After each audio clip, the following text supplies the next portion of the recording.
Hey, welcome back to the channel. I'm so glad you're here. This chapter review, I can't wait to do it. This was a great chapter in the magic of thinking big. The chapter is called Build Confidence and Destroy Fear. And fear has been something that has held me back a lot in my life, and maybe more so than anything else. And I found a lot of the lessons in this chapter to be tremendous tools on my break-free journey. And fear is something I'm going to break free from, and this is going to help me out so much. Build confidence and destroy fear. It says, the old "it's only in your mind" treatment presumes fear doesn't really exist, but it does. Fear is real. Fear is success enemy number one. Fear stops people from capitalizing on opportunity.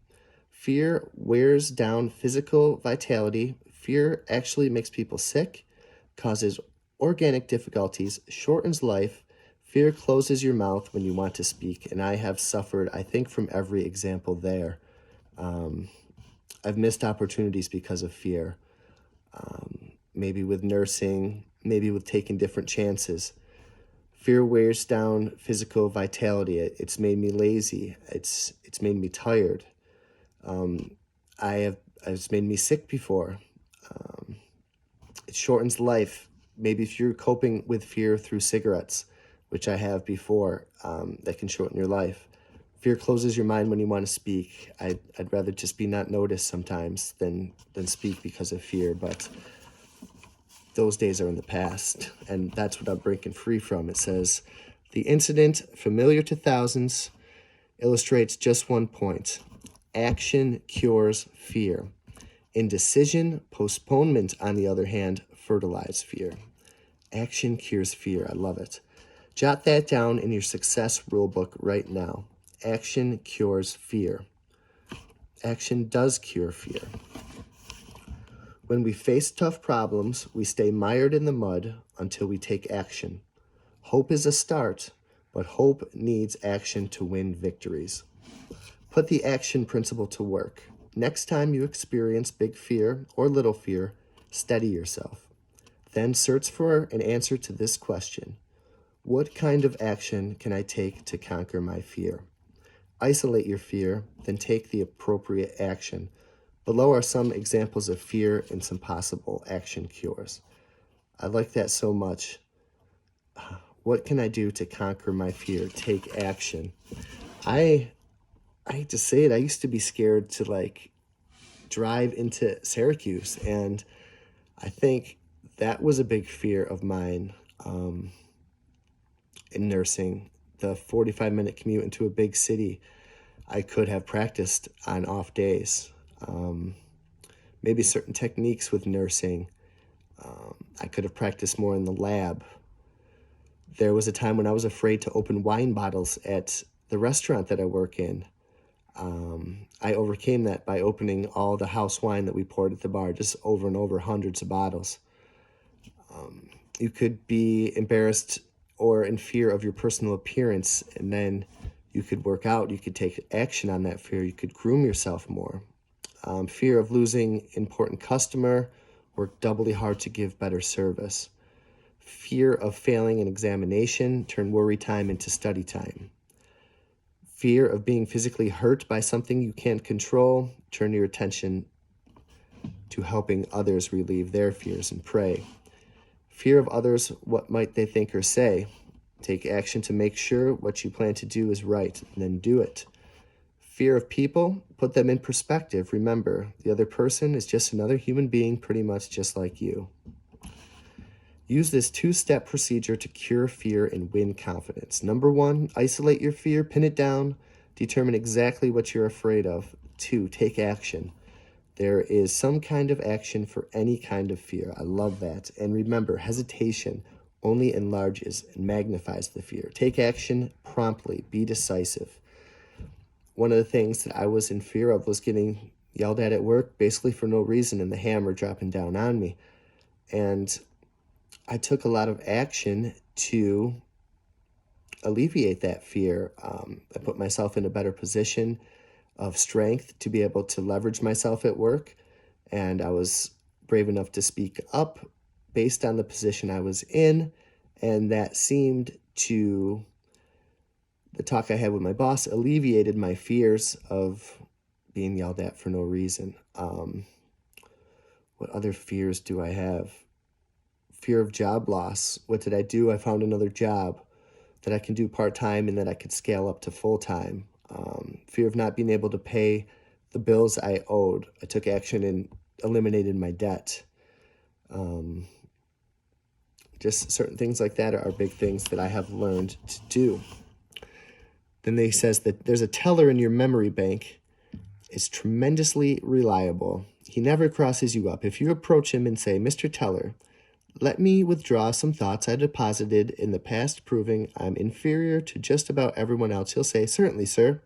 Recall how you failed 2 times previously when you tried this.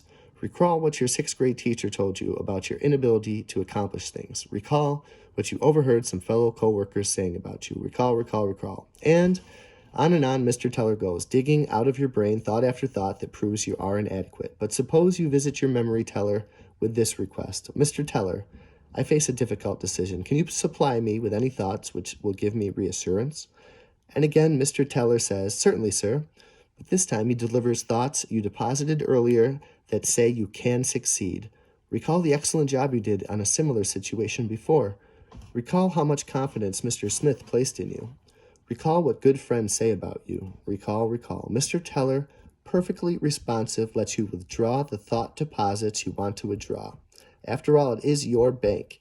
Here are 2 specific things to do to build confidence through efficient management of your memory bank. Number 1, deposit only positive thoughts in your memory bank. Here's an excellent plan. Just before you go to sleep, deposit good thoughts in your memory bank. Count your blessings. Recall the many good things that you have to be thankful for, your wife or husband, your children, your friends, your family, your health. Recall the good things you saw people do today. Recall your little victories and accomplishments. Go over the reasons why you're glad to be alive. And that kind of talks with how we can be happy and stop overthinking and stop being fearful. As I mentioned in the last video, just kind of come up with 3 things that were good that happened to you today. Come up with your little victories.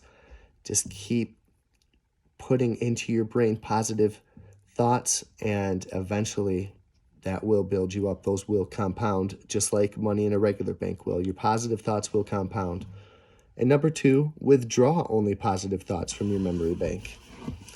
Okay, so I'm going into work and there's a big party that I got to do, and I'm nervous what my boss might say about this. But no, recall how my boss said that he loved me and that I'm the best waiter and that I can handle anything and I sold the most wine.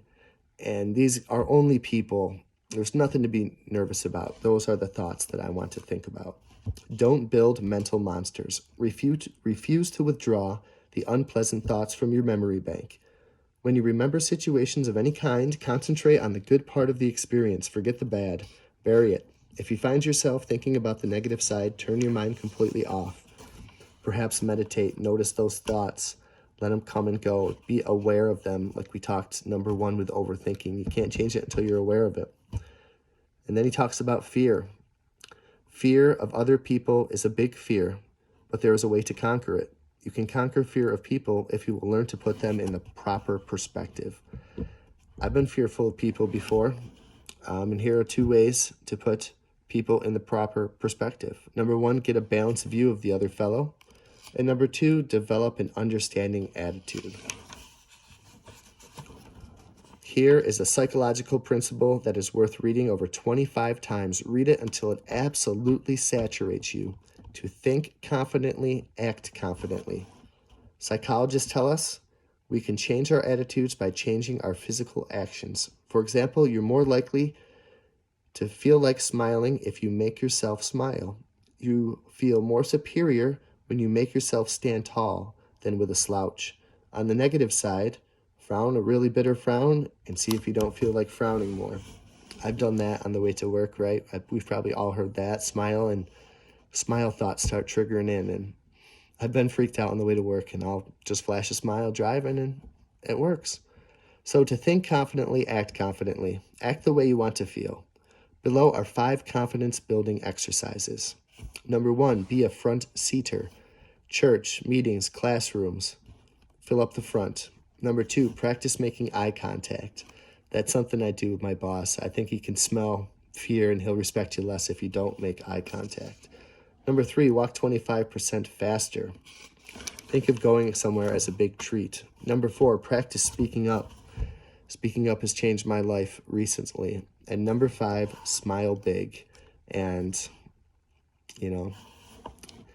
think happy thoughts, act confidently, and it will happen. So he says, put these 5 procedures to work for you, as to kind of sum it up. Action cures fear.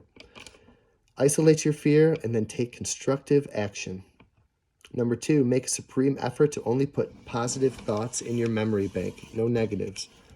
Number 3, put people in the proper perspective.